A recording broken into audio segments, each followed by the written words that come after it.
Welcome to the Maryland Players Show. All right, my guest today, an all-county standout player at Suitland High School in Suitland, Maryland, a walk-on at University of Maryland in 1988, starting his career.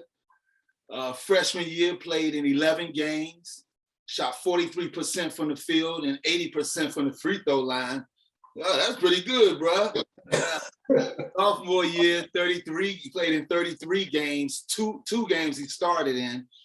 Averaged 15 and a half minutes per game. Shot 55% from the field.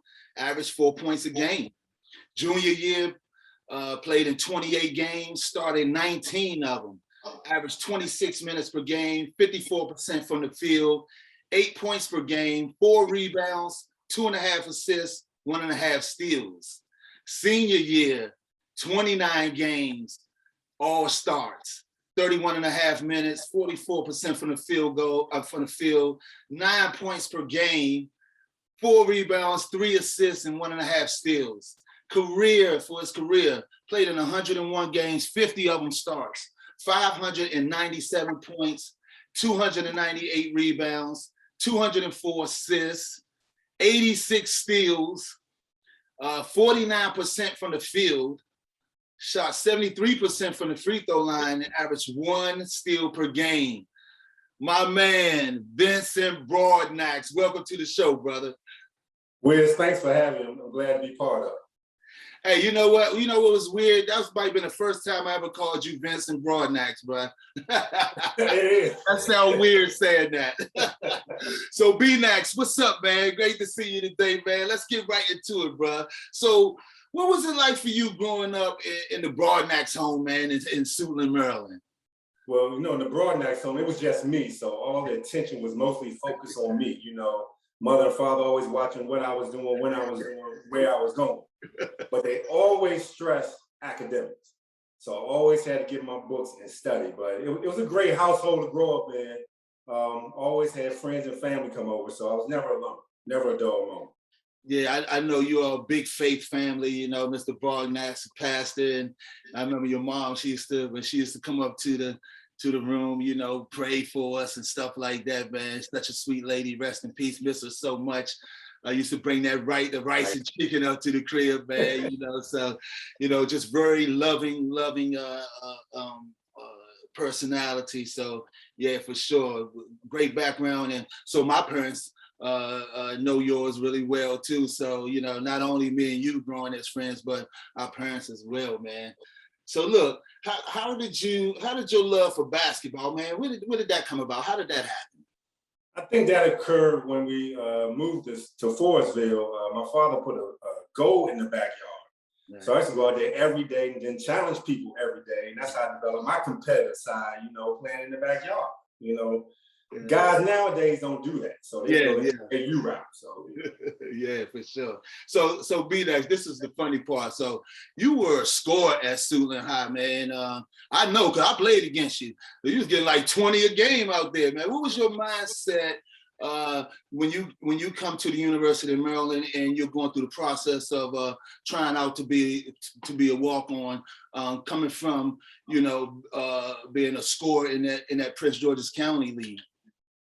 Well, when I came to Maryland, since I didn't have a scholarship from Maryland, I said, once they had open trials, I said, well, I'm gonna try out and make this team. There's over 100 guys out there. So I just go out there, rebound, shoot the ball every time I get it, and just run the court. So, and it all worked out for me in the end. I was happy and humbled that it did work out, and had a great career at the University of Maryland. Yeah, so you were walk on, freshman, sophomore year. Was your goal to get a scholarship at that point, or were you just, happy to be a part of the team? Well, first my goal was just to get on the team, and then as time went on, dollars was getting kind of tight, so we did need that scholarship. So I was so happy when that scholarship was offered. So that made things a lot easier in the household. So what was that like being able to say, that day? I remember Coach Williams telling us that, he's going to give you the scholarship, man. What was that like being able to call your mom and dad and be able to tell them that, hey, no more paying, it's no more out of pocket, it's all good. And I was excited, it was a big relief, even though I wasn't paying, it was a big relief off my shoulders. And then my parents were happy, he can get his college education and won't have to pay for it. So that made things even better. So, and then my friends were heard I got a scholarship. They was like, oh, Vince got a scholarship in Maryland. Oh, okay. It was a good thing that I can tell my friends I earned. So man, that's crazy if you think about it. Tell me about that journey right there. So you go from a high school star player, and then you become a walk-on, then you become a scholarship player, and then you're a starter. I mean, that's a hell of a journey right there, man. Talk about what was your work ethic like? What was the thing that kept you pushing to accomplish all those things? Yeah, it was definitely a difficult journey, not having a scholarship up front. So it just made me work even harder to be determined to get on the college team.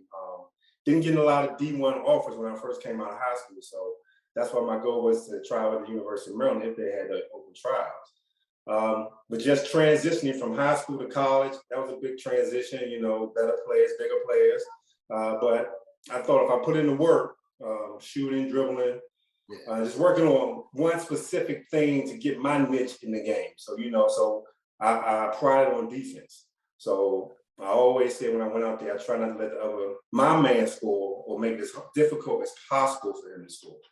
And then moving up to a starter, that really boosted my confidence. When I started games at the University of Maryland. Yeah, no doubt, man. So I can tell you straight up, big reason why I got a lot of steals and it was because of you and Juice, man, and knowing I had foots in the back, the block shots. I mean, it just made me very aggressive. I started to pay attention to you guys, and all I did really in that press, I was in the middle of that press, and I used to watch Evers because I was like, if Evers can keep on a sideline, I know Juice and Broadnax, I know they're not getting out of that thing. So once I felt comfortable with Evers controlling them and not being able to come to the middle, I was going for the steal every time, man. So you had a big part to play in me getting steals, but also, your defensive prowess, man. I wasn't a great defensive player, but I know this, I tried harder because I played with you, man. Your intensity was infectious, man, and it made me want to give 100% on that end, So what was your mindset coming into games, knowing that you had to contain the best player on the other team? For me, it was like I'm a score on that guy. But so it was a very confident feeling. But it seemed like you loved that. You loved that challenge of, oh yeah, I got such and such tonight. I'm gonna lock him up. It seemed like you loved that part of it. Yeah, it was definitely a big challenge knowing I had to go back to the room and face you guys, depending on how good or how bad I played defense. I always wanted to give 150% when I went out there to try to play defense against those top guys on the other squad. Yeah, we were not nice, man. We let you have it. So I'm glad. I bet that was a motivator for sure. So who would you say was the toughest guy for you to guard in your career? I mean, besides me, of course. Besides you, practice and knockout, I would probably have to say Rodney Monroe. Right. He came off millions of screens, and they had a lot of big bodies, trying to get him open, and he could shoot. You give him an inch, and he'll make that shot. So, he was he wasn't a big guy, right. But, he just could maneuver around those screens and get his body open for those shots. Yeah, he was smooth. That dude was smooth, man. I remember one play, I'll never forget, on a fast break, they threw it to him, and he had a wide open layup, and he caught that ball and stopped and backed up behind the three-point line and let that go. I was like, oh, that was cold, man. That dude was silky smooth for sure. So your cousin Horace, you got a cousin Horace Broadnax, who played for the Warriors in the 80s. Did you guys know each other during that time, and was it any added pressure, to perform at the level that you did because of following in his footsteps? Well, my cousin, I did know him then. We weren't as close, but when he went to Georgetown, we started going to all the games and I could see him more. But then that just gave me extra motivation. I said, Dad, he can play at Georgetown, then I can play. So it was kind of like a little competition within myself to push myself to do better as far as playing sports. But we never really played one-on-one like I really wanted to, because when he stopped playing ball, he stopped playing ball. So when I was still playing, couldn't push me around no more. Right. So what turned the switch? Like when you played at Suitland, I don't remember, you being a standout defense player. I just remember how you used to score. What was the transition? Were you always a good defensive player like that, or were you just like, hey, this is the way I get on the floor, so I'm gonna embrace it, or was it always there? I think it was a way to just get on the floor, just embrace that, embrace that mindset to shut people down or make it as difficult as possible for them to score. So the scoring will be extra, but the defense was something I had to pride myself on the court. Right. So when you look at the game now, right, and the way that how it's played, of course it ain't as physical as when we played. Do you see, like, when you watch the game now, do you think like you would be just as good a defensive player or even better, or what do you think about how you would fit in today's game? I think there'll be more challenges today trying to play defense because now everything is so garnered towards the offense. Yeah. The freedom of movement, you can't touch people coming through the lanes, no hand checking. So, that make it a little bit more difficult to play defense. So you really got to slide your feet and be in great shape to play defense now, as opposed to back then, even though we were. But it's just a little bit more challenging now than it was back in the day. Man, I tell you what, man, we went through some tough battles back then, just going through it all with, having Coach Wade in the beginning and then transitioning to Coach Williams, and just going through that whole, just those whole circumstances. What was your mindset, going through that, and how did you feel, going through those circumstances and coming out on the other end? Well, it was kind of unsure for me, trying out when I tried out, Bob Wade was there. Yeah. And then Bob Wade left. Then Gary Williams came. So I didn't know what was going to happen. Right. So I was just taking one day at a time, trying to see what was going to happen, with me. But then, like you said, when it developed into a scholarship my junior year, I was like, oh, okay, everything is going to work out. Right. And then from there, it was all great. So now, what do you got going on now? You and Anna, you have daughters, man, that are college age now, man. What's that been like? Well, it's really funny just saying I got girls in college, so that makes me seem really old, I can't believe it. I'm 52. I'm like, good gracious. The daughter's a senior, about to go to medical school in Boston. Wow. So I'm very proud of her. She's gonna be a neurologist. My youngest is about to go to VCU to be a forensic scientist. So I'm very proud of them and the path they've chosen, and they've never gotten in trouble. So, I mean, whatever they ask, I try to do since they make good grades and they got their head on right. So as long as they keep doing good things, I'm gonna keep doing things for them. Yeah, well, there's no surprise in that. They got great parents, man, and Appreciate it.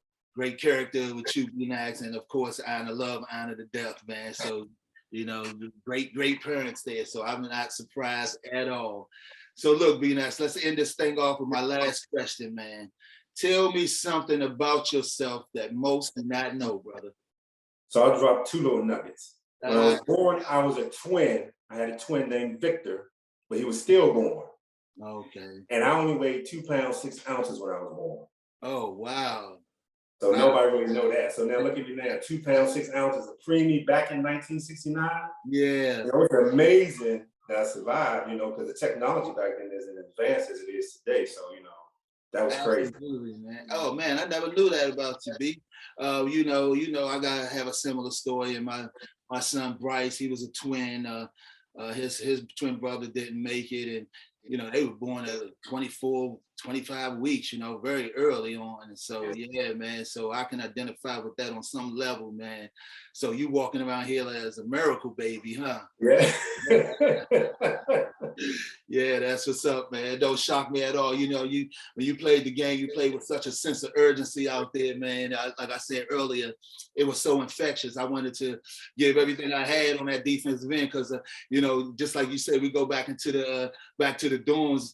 Guys always had things to say. So, Yes. you wanted to make sure you performed at the highest level for sure, man. Great times, man. Great to reminisce with you, Broadnax, man. Thank you so much for joining the show. Tell your dad I said what's up and tell the fam I said what's up, okay? All right, thanks for having me, man. Tell everybody I say hello too. I appreciate you, bro. All right. To host a fan show or appear as a fan on a fan show, create a profile in Fan Media Network. Then look for the news page in our website and fan show resources page. Help yourself. We give show hosts a show graphic in team colors, a simple short show format, tips on pre- and post-production, ideas to get fans and guests on your show, Apple News distribution and show sponsorship sales and services to help featured show hosts earn money. Show hosts use our iPhone app to publish their shows. Our website supports Android users.